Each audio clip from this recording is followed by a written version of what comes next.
নমস্কার বন্ধুরা, লিলিমার রান্নাঘরে সবাইকে স্বাগত। আজকে দেখাবো মুসুরির ডাল, কিন্তু মুসুরির ডালটা একটু অন্যরকম।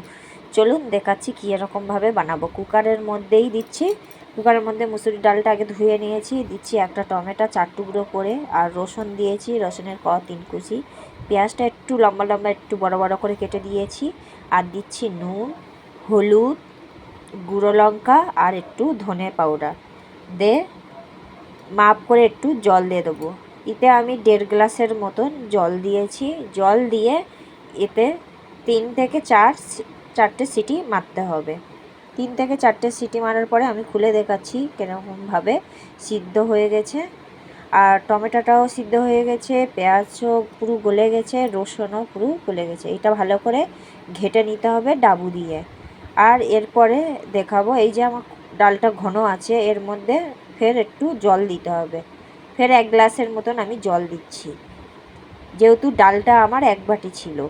আর আমার চ্যানেলটা যারা এখনও সাবস্ক্রাইবার করোনি, প্লিজ সাবস্ক্রাইবার, লাইক, কমেন্ট করে পাশে থাকো। এবারে দিয়ে দিলাম সাদা তেল কড়ার মধ্যে। তেলটা তো গরম হয়ে গেছে। এর মধ্যে দিচ্ছি একটা তেজপাতা মধ্যিখানতে চিড়ে, আর দেবো 3টে শুকনো লঙ্কা মধ্যিখানতে চিড়ে দিয়েছি, আর দিয়েছি 5 ফোঁটন। আর ছকের মধ্যে আমি কিন্তু পেঁয়াজ দেবো না। এরকমভাবে ডালটা বানালে খুব সুন্দর টেস্ট লাগে। এরকমভাবে আপনারাও ঘরে বানিয়ে খেয়ে দেখুন, খেয়ে বলবেন যে কীরকম হয়েছে কমেন্ট বক্সে। লঙ্কাটা লাল লাল করে ভাজা হয়ে যাচ্ছে, ভালো করে 5 ফোঁটনটাও লাল লাল হবে, তবে টেস্ট হবে। এই যে লাল লাল হয়ে গেছে, এর মধ্যে এবার ডালটা আমি দিয়ে দেবো।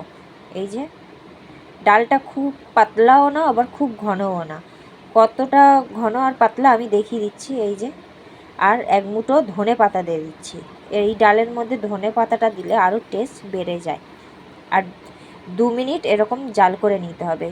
দেখিয়ে দিচ্ছি কীরকম ঘন হয়েছে আর পাতলা, আপনারা দেখে নিন। এই যে খুব পাতলাও না আর খুব গাঢ়ও না। ডাল কিন্তু থাকলে পরে গাঢ় হয়ে যায়।